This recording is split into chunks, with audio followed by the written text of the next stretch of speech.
नमस्कार दोस्तों, त्रिशूल टीवी में आप सबका फिर से स्वागत है एक नई कड़ी के साथ, जिसमें आज मैं आपको प्रकांड विद्वान पंडित एवं महाज्ञानी रावण के 10 अंतिम उपदेश बताऊंगी जो लक्ष्मण को रावण ने अपने अंत समय में बताया था।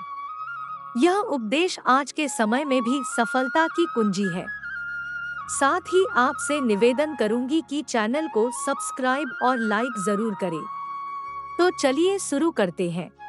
ये तो सब जानते हैं कि रावण एक राक्षस कुल का राजा था, जो अत्यंत ही बलशाली, महापराक्रमी योद्धा और एक परम शिव भक्त था।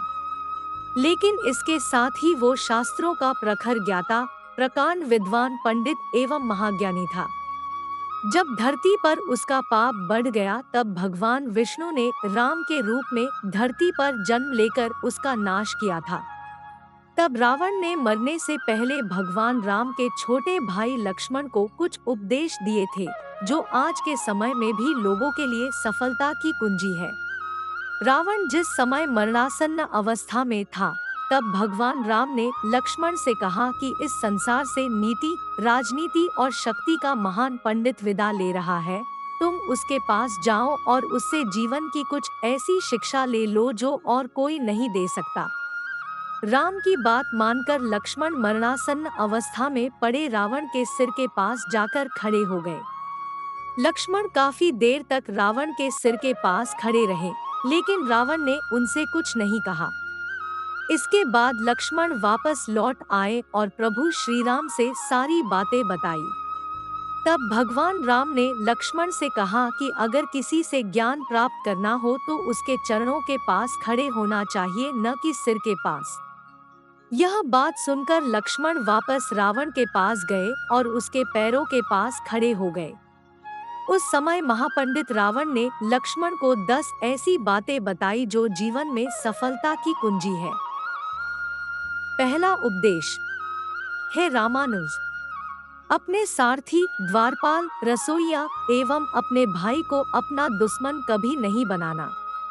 वो तुम्हें क्षति पहुंचा सकते हैं। इसका अर्थ है, रावण ने विभीषण जी का त्याग किया था। धर्म और सत्य की राह पर चलकर विभीषण जी ने प्रभु राम से शरण मांगा था।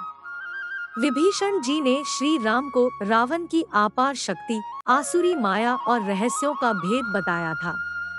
विभीषण जी ने वानर सहित श्री राम को लंका का मार्ग दिखाया था। रावण के अंत के बाद विभीषण लंका के महाराज बने। दूसरा उपदेश। हे लक्ष्मण, यह तुम कभी नहीं सोचना कि तुम हमेशा विजयी बने रहोगे, भले तुम अपने जीवन काल में अजय रहे हो। इसका अर्थ है, इस संसार में कोई नहीं जानता कि भाग्य तुम्हें कब ऐसी परिस्थिति में डाल दे जहां तुम्हें हार के सिवा कुछ ना प्राप्त होगा। हमें एक ना एक दिन मृत्यु के आगे झुकना ही होगा। इसलिए अपने जीवन के युद्ध की असफलता का सामना करो और आगे बढ़ो। तीसरा उपदेश। हे सुमित्रे, कभी यह मत सोचो कि तुम्हारा शत्रु तुमसे कमजोर है। इसका अर्थ है, रावण अपने जीवन काल में मनुष्य, बंदर और भालू को तुच्छ और अक्षम समझ लिया था। इसी कारण रावण को युद्ध में हार का सामना करना पड़ा। जब रावण ने ब्रह्मा जी से अमरता का वरदान मांगा था, तब उन्होंने कहा था कि मनुष्य और बंदर के सिवा तुम्हें कोई परास्त नहीं कर सकता है। रावण अपने अहंकार में आकर वानर और मनुष्य से पराजित हुआ। चौथा उपदेश। हे दशरथ नंदन, जो ख्याति एवं यश प्राप्ति के लिए उत्सुक हो, उसे लोभ नामक नाग से दूर रहना चाहिए। जब भी यह लोभ अपना फन उठाए तो इसे कुचल देना चाहिए। इसका अर्थ है, रावण एक बहुभक्षक और लोभी बन गया था। सत्ता के लिए, साम्राज्य के लिए, भूमि के लिए, शक्ति के लिए और धन के लिए लोभ बढ़ते बढ़ते कब रावण को निगल गया पता नहीं चला। रावण की सारी शक्ति, सारा ज्ञान, वरदान और बुद्धि को इस लोभ नामक सर्प ने निगल लिया। अधिक लोभ तुम्हें कुकर्म, घोर पापी बना देता है। इसलिए जो तुम्हें मिला है उसी में खुश रहना सीखो। पांचवा उपदेश।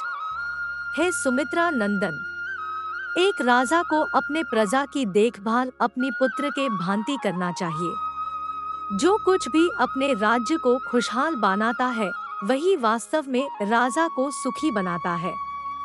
इसका अर्थ है, अपने जीवन काल में रावण ने अपने अहंकार और लोभ को ही सर्वोपरि समझा, इसलिए रावण एक ब्रह्मज्ञानी और शिव भक्त होते हुए भी पाप कर्मों में लिप्त रहा।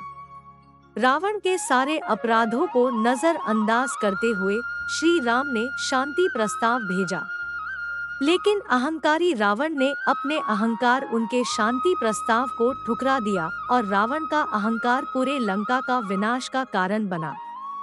छठा उपदेश।